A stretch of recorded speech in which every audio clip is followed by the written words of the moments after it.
Saya hanya merasakan anugerah kasih Tuhan yang melimpah dalam hidup saya. Kalau saya ada di depan ibu bapak saudara sekalian, ini suatu hal yang luar biasa yang Tuhan kerjakan dalam hidup saya. Dan hal ini yang ingin saya ceritakan kepada ibu bapak saudara-saudara. Dan sekiranya ketika saya menceritakan hal ini, kita semua akan dikuatkan. Kita semua akan diberikan satu semangat yang baru untuk tetap mengikuti dan mengiringi Yesus. Dia adalah Tuhan kita. Dia adalah Allah yang dahsyat, Allah yang kita elu-elukan dalam hidup kita. Satu-satunya Allah penolong dalam hidup kita. Kejadian dan peristiwa yang menimpa hidup saya sungguh sangat luar biasa. Saya bekerja di salah sebuah perusahaan yang bergerak di bidang kelistrikan, di bidang pembangkit listrik. Saya salah satu teknisi dari perusahaan tersebut, dimintakan untuk melakukan suatu perbaikan di salah sebuah gardu induk. Bersama dengan teman saya, tiba-tiba kami melakukan pekerjaan, bla bla bla bla kami lakukan, sudah tiba-tiba terjadi percikan api yang dahsyat. Api terus menyambar tubuh saya. Saya jatuh ke lantai. Saya tidak bisa berbuat apa-apa. Saya seakan-akan ditendang dari belakang, tersungkur di lantai. Sementara itu api terus membakar tubuh saya. Pakaian yang saya gunakan waktu itu pakaian 2 lapis, habis, tidak ada sisanya. Saya berusaha untuk keluar dari panel tersebut, tapi saya tidak bisa menemukan jalan karena di dalam telah dipenuhi dengan asap tebal hitam. Sementara saya menghindar api itu, saya ke kiri, dia ke kiri, saya ke kanan, dia ke kanan. Saya bilang, ini api apa? Saya bilang aneh kok. Sampai saya jadi capek, gak kuat. Saya tersungkur di lantai dan pasrah dalam keadaan yang demikian. Saya putus asa. Mungkin saya pikir gini, ini saatnya saya akan meninggal. Saya berdoa, terima kasih Tuhan atas hidup yang Kau berikan bagi hamba-Mu ini, sambil menunggu saat-saat kematian saya. Tetapi dalam beberapa saat saya menunggu kematian saya, kok gak sampai-sampai, gak datang-datang. Timbul di pikiran saya, mendingan untuk mempercepat proses kematian saya rangkul semua kabel-kabel yang ada di dalam panel tersebut. Di dalam panel tersebut bertegangan dari 11.000 volt sampai 80.000 kilovolt. Saat saya merangkul semua kabel-kabel yang ada di dalam, yang hanya terasa dingin dari kabel tersebut, saya heran. Padahal waktu itu listrik sudah masuk. Saya diam, saya tunggu. Saat saya mulai tertidur, tiba-tiba ada yang membangunkan saya. Tidak, kamu harus bangun, kamu harus lawan api itu dan kamu akan diselamatkan. Saya kaget, suara perempuan mana yang datang pada waktu itu. Sementara di tengah-tengah lingkungan pekerjaan tidak ada tenaga kerja wanita yang dipekerjakan. Saya kaget. Tapi pada waktu itu saya belum melihat jalan karena masih asap tebal menutupi waktu.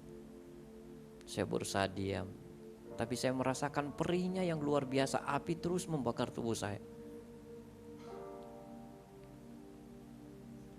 Sampai satu kali saya membuka mata saya kaget saya sudah di luar. Padahal jalan yang harus saya lewati itu agak susah, agak sulit. Karena waktu itu saya buka pintunya cuman kecil seperti kolong kursi ini. Jadi saya harus merangkak.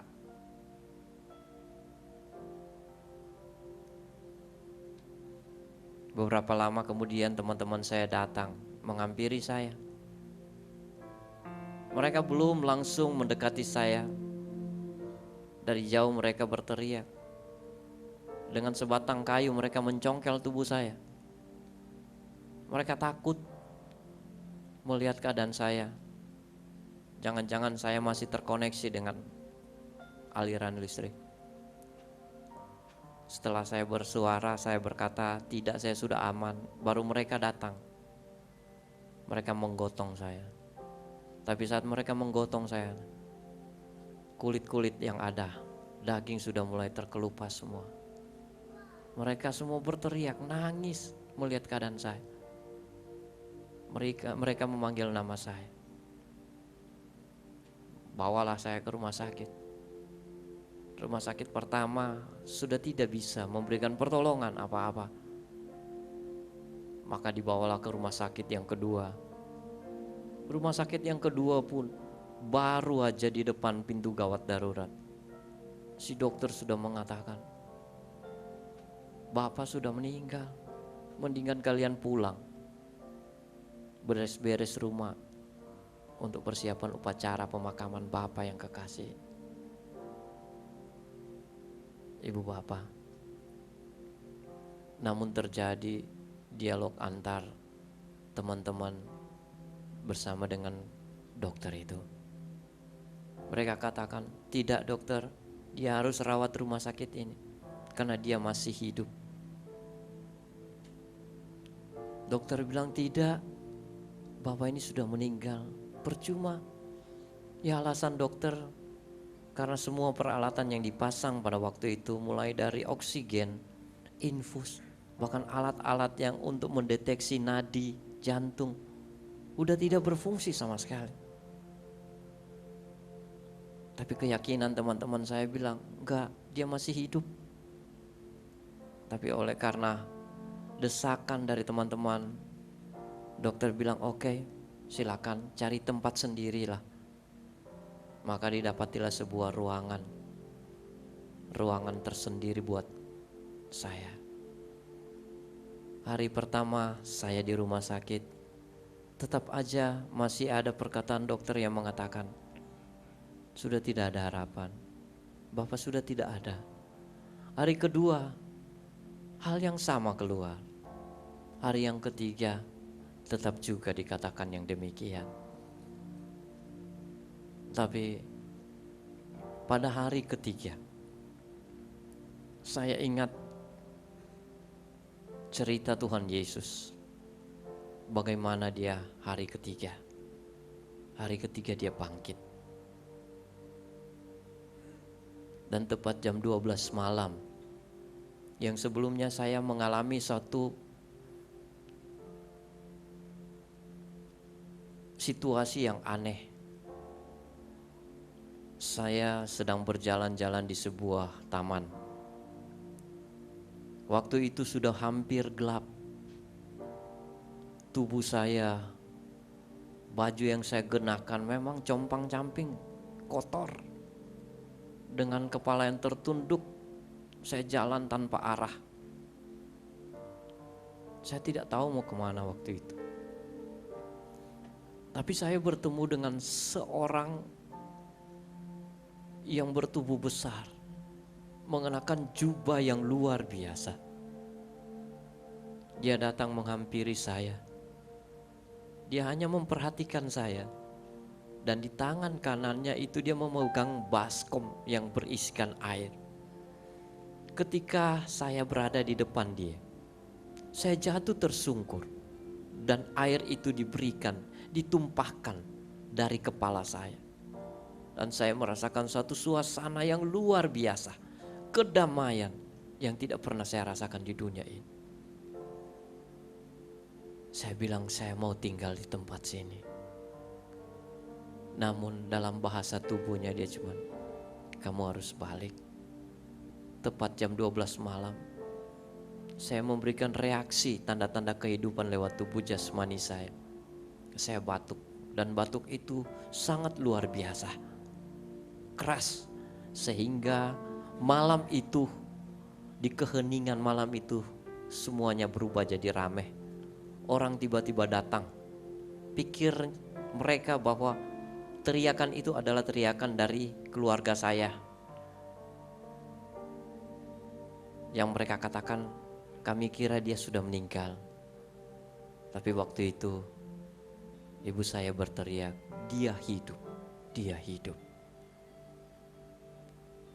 Ini satu hal yang luar biasa dalam hidup saya, yang Tuhan buat. Dahulunya saya bilang begini, Tuhan, Engkau itu tidak adil dalam hidup saya. Saya sudah berusaha untuk melakukan apa yang Tuhan kehendaki dalam hidup kami. Saya berdoa setiap saat, tapi kok kenapa Tuhan? Ketika saya bilang, Tuhan jauhkan saya dari mara bahaya, tapi kenapa harus saya alami seperti saat ini? Kenapa bukan orang-orang yang melakukan kejahatan di sana yang mengalami hal ini, tetapi kenapa aku? Tapi puji Tuhan, Tuhan itu penuh sabar, Tuhan itu penuh belas kasih. Dia membimbing saya, Dia membawa satu kehidupan yang luar biasa. Dan ini saya membuat saya sangat-sangat bersuka cita. Saya mendapatkan pelajaran dari Tuhan lewat peristiwa ini. Saya dahulu lahir sebagai orang Kristen. Nenek moyang saya sudah orang Kristen. Tapi saya tidak pernah merasakan mujizat. Tapi lewat peristiwa ini, apa yang saya dengar yang dikatakan oleh orang-orang tentang mujizat, itulah yang diperbuat Tuhan dalam hidup saya. Dan saat ini saya mau sampaikan sesuatu lewat peristiwa ini. Tuhan ingin kita semua mengalami mujizat dalam hidup ini. Tuhan ingin supaya kita semua mengalami akan hal yang sama. Karena kita tidak hanya dapat berkata Tuhan itu ajaib, Tuhan itu berkuasa, tetapi kita tidak pernah mengalami secara pribadi. Tapi hari ini, lewat persoalan-persoalan, lewat masalah dari kita semua, kita akan dibawa untuk mengalami mujizat bagi orang-orang yang percaya dan orang-orang yang hidup yang benar. Nah, Ibu Bapak, terakhir sekali saya mau katakan, peristiwa ini sangat mengguncangkan iman percaya saya. Saya mengkhawatirkan karena peristiwa ini terjadi waktu kami baru berumah tangga. Usia rumah tangga kami baru 8 bulan. Saya bilang, Tuhan, hancurlah sudah rumah tangga saya. Yang pasti istri saya akan meninggalkan saya. Dan yang pasti anak saya akan mengalami trauma yang luar biasa karena memiliki ayah seperti ini. Saya berdoa kepada Tuhan, minta supaya Tuhan jaga keluarga saya. Dan akhirnya, benarlah perkataan firman Tuhan, bahwa Tuhan senantiasa selalu menjaga, mengawasi kita, yang senantiasa peduli dengan keadaan kita. Dia tidak mau kehilangan apapun dari kita. Sampai hari ini saya mau katakan, istriku masih tetap setia. Walaupun saya tidak pernah memberikan nafkah. Dan anakku yang Tuhan titipkan menjadi satu penghiburan yang luar biasa sehingga saya mampu berdiri di depan sini. Kalau dahulu saya nggak bisa.